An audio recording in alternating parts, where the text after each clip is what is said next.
أعوذ بالله من الشيطان الرجيم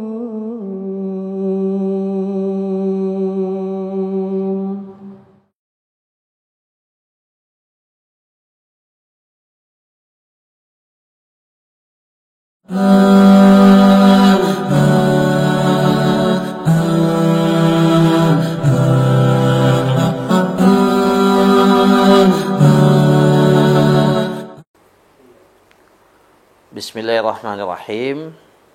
Assalamualaikum warahmatullahi wabarakatuh. Alhamdulillahi rabbil alamin. Wassalatu wassalam ala al-mab'usi rahmatan lil alamin, Nabiyyina Muhammadin wa ala alihi wa sahbihi ajma'in, amma ba'du. Para pemirsa Wahda TV yang dimuliakan dan mudah-mudahan selalu mendapatkan keberkahan dari Allah Subhanahu wa taala. Tidak terasa Jumat ini menjadi Jumat yang merupakan bagian dari hari-hari terakhir kita di bulan Sya'ban menjelang kedatangan Ramadan. Sya'ban menjadi jembatan emas kita menuju ke bulan suci Ramadan. Sya'ban dimaknai oleh Rasulullah sallallahu alaihi wasallam sebagai bulan yang menjadi tempat mempersiapkan diri memaksimalkan kedatangan bulan suci Ramadan. Bulan Sya'ban seperti yang disebutkan oleh sahabat yang mulia Usamah ibn Zaid ketika beliau bertanya kepada Rasulullah sallallahu alaihi wasallam, "Ya Rasulullah, saya tidak melihatmu memperbanyak puasa seperti apa yang engkau lakukan di bulan Sya'ban." Maka Rasulullah sallallahu alaihi wasallam mengatakan, bulan Sya'ban adalah bulan di mana banyak manusia yang lalai di bulan itu. Bulan Sya'ban, kata Rasulullah sallallahu alaihi wasallam, bulan diangkatnya amalan-amalan manusia. Maka beliau mengatakan, "Wa uhibbu an yurfa' amali wa ana sha'im." Maka saya mau ketika amalan saya diangkat kepada Allah, saya berada dalam keadaan puasa. Bahkan dalam hadis Aisyah radhiyallahu anha mengatakan, Rasulullah sallallahu alaihi wasallam itu berpuasa sebulan penuh di bulan Sya'ban. Maksudnya hampir 30 hari atau hampir 1 bulan penuh Rasulullah sallallahu alaihi wasallam berpuasa di bulan Sya'ban. Para pemirsa yang dirahmati oleh Allah Subhanahu wa taala, bulan Sya'ban disebutkan oleh para ulama sebagai Syahrul Qurra, bulannya para pembaca Al-Qur'an. Para ulama sejak bulan Sya'ban telah membiasakan diri untuk memperbanyak kualitas dan kuantitas bacaan Al-Quran mereka. Mereka berusaha mengkhatamkan Al-Quran itu di bulan Sya'ban. Maka menjadi satu kebaikan yang kita dapat lakukan di bulan Sya'ban ini adalah memperbanyak bacaan-bacaan Al-Quran.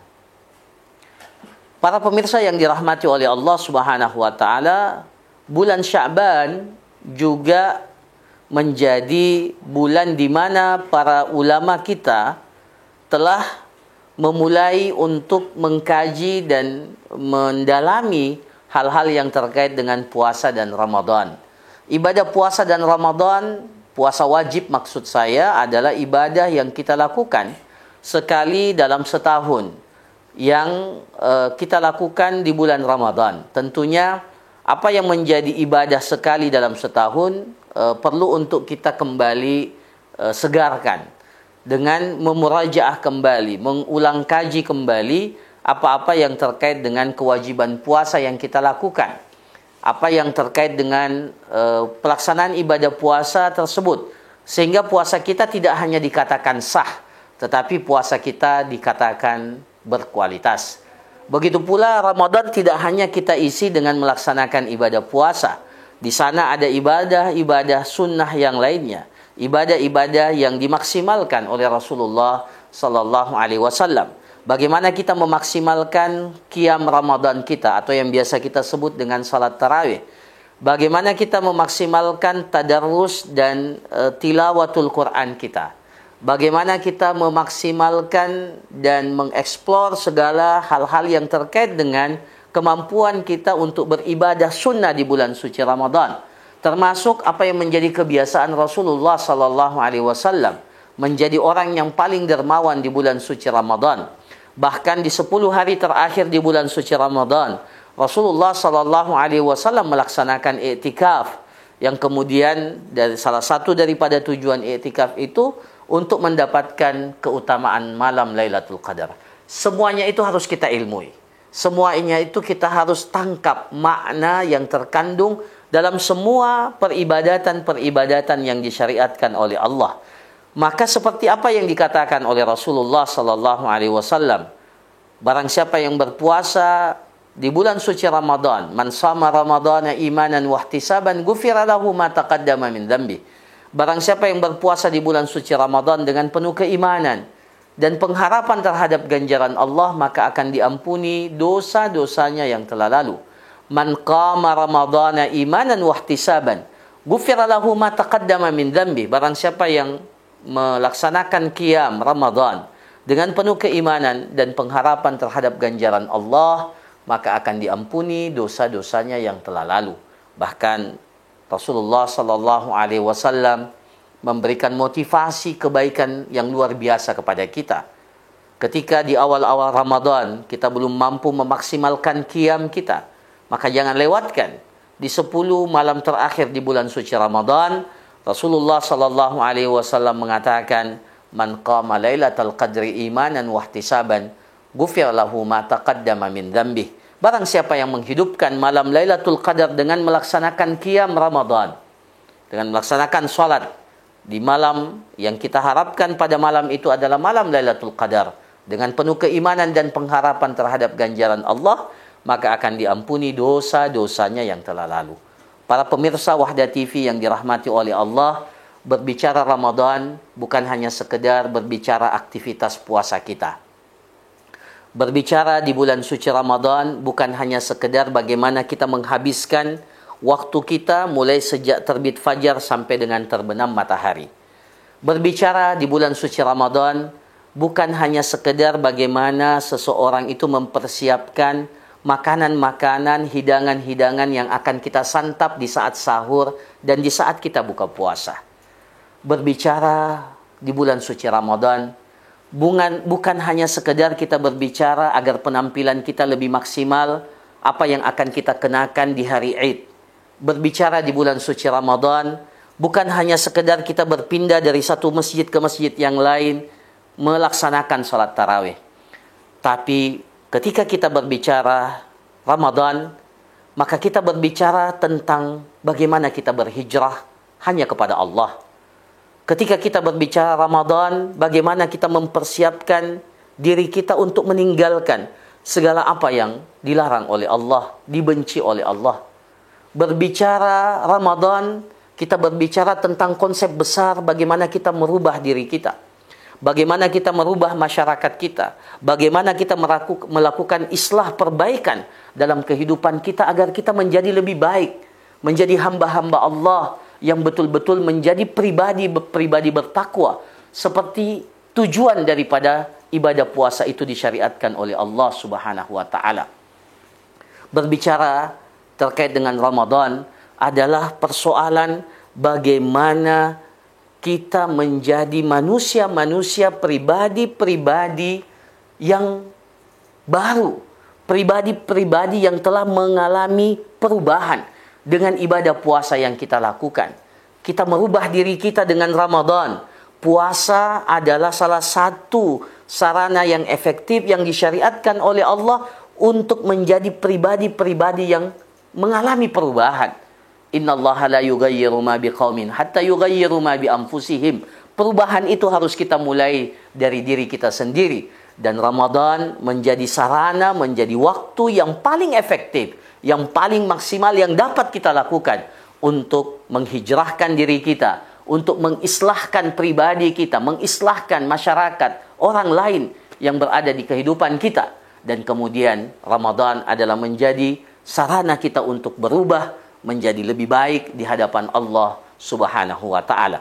Mudah-mudahan Sya'ban ini mengantarkan kita kepada Ramadan yang lebih baik. Mudah-mudahan Sya'ban ini menjadi sarana kita untuk mempersiapkan Ramadan dengan sebaik-baiknya, dan ketika kita bertemu dengan Ramadan, maka kita berkomitmen untuk memaksimalkan ibadah-ibadah, memaksimalkan takarrub kita kepada Allah agar Ramadan kita menjadi lebih baik, dan mudah-mudahan Ramadan ini menjadi Ramadan yang terbaik dalam kehidupan kita.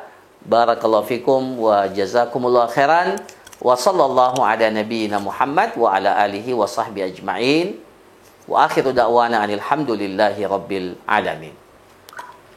Syukran Ustaz, makasih atas materinya. Ada beberapa pertanyaan yang sudah masuk Ustaz. Saya bacakan dari WA atas nama Sabah.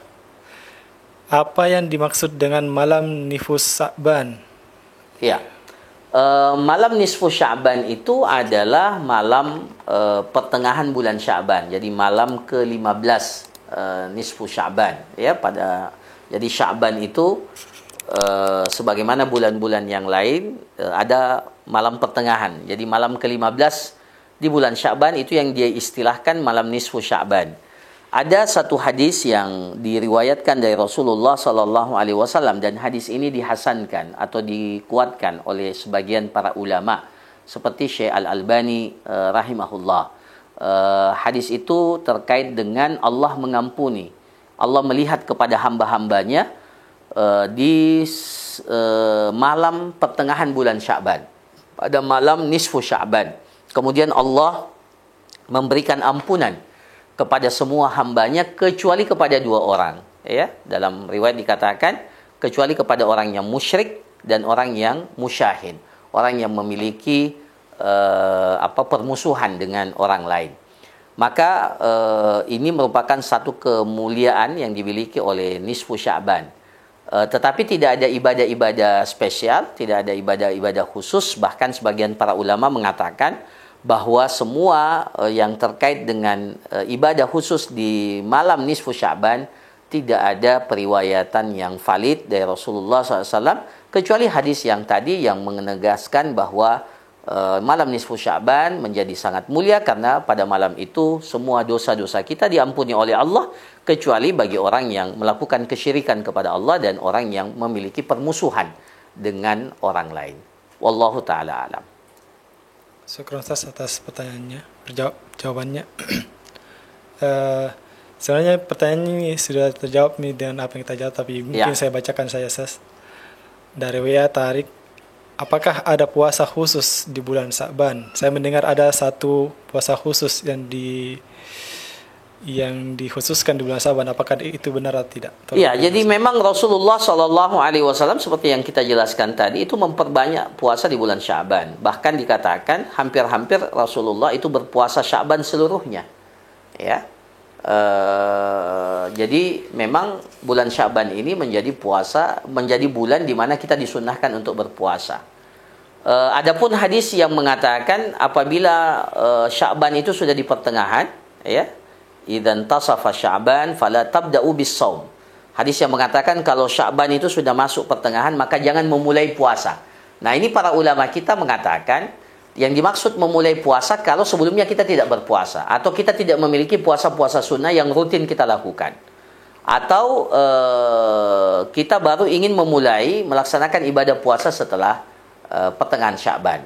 Maka itu yang dilarang. Adapun bagi orang yang sudah memiliki kebiasaan puasa, katakanlah dia puasa Senin Kamis, dia sudah memulai puasa Sya'ban sejak awal bulan, ya, maka tidak ada masalah. Bahkan dalam hadis dikatakan seperti yang dicontohkan oleh Rasulullah, beliau berpuasa penuh di bulan Sya'ban, hampir-hampir semua bulan Sya'ban beliau isi dengan melaksanakan ibadah puasa. Wallahu a'lam. Ya. Baik Ustaz, makasih atas jawabannya. Ini pertanyaannya Ustaz, yang sudah kita jawab juga, tapi dia lebih, mungkin saya bacakan Ustaz. Iya, silakan. Apakah benar Allah memaafkan segala perbuatan kecuali dua orang itu, orang kafir dan orang bersengketa. Tapi dia bilang sini, apakah Allah yang turun langsung untuk memaafkan dia? Ya, jadi itu keutamaan malam nisfu Sya'ban ya. Allah melihat kepada semua hambanya dan kemudian Allah memaafkan kecuali orang yang musyrik, bukan orang yang kafir. Orang yang musyrik melakukan kesyirikan kepada Allah ya, dan ini sekaligus mempertegas betapa bahayanya dosa syirik itu kepada Allah.